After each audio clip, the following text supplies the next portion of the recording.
पिछले कुछ दिनों से महाराष्ट्र की राजनीति में चल रहे आरोप प्रत्यारोप के बीच अब पूर्व मंत्री अनिल देशमुख के बेटे सलील देशमुख ने अपने पिता के पक्ष में सफाई दी है।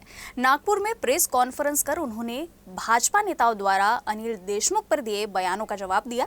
इस दौरान उन्होंने कहा कि आरोप और धमकियों से हमारा परिवार घबराता नहीं है, सही समय आने पर सबका जवाब दिया जाएगा। या ठिकाणी आपण पाहाल की गेल्या आठवड्याभरापासून जो विषय चालू आहे या विषयामध्ये काही लोकांनी यापूर्वी पण आणि आता पण काल परवा अशा पद्धतीने म्हणलं की अनिल देशमुख हे हेल्थ ग्राउंडवर त्या ठिकाणी त्यांना जामीन भेटली। त्या विषयाला घेऊन मी आज या ठिकाणी आपल्याला बोलवलं आहे। त्या ठिकाणी कदाचित या लोकांना माहीत नसेल की हा हेल्थ ग्राउंड नाही, हा एक मेरिट ग्राउंड आहे।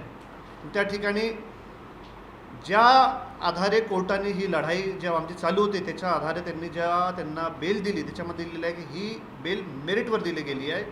या विषयाच्या अनुषंगाने त्यांच्या विरुद्ध कुठलाही पुरावा, ठोस पुरावा त्यांच्याकडे नाही आहे।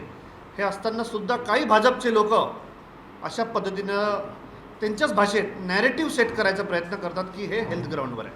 आणि काहींनी म्हणलं तुम्ही प्रचारात कसे काय आले, तर प्रचारात ते काल पण होते, आज पण आहे आणि उद्या पण राहतील।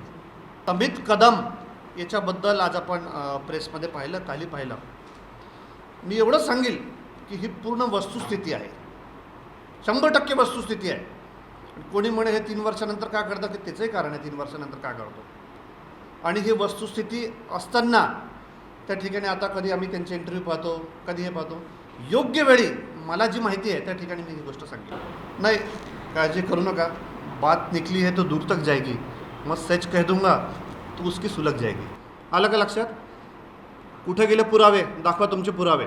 आणि हे कोणी कटकारस्थान रचलं याच्याबद्दल पण आम्ही काय कच्चे नाही की तुम्ही कटकारस्थान रचाल आम्ही हात बनवून बसून राहू।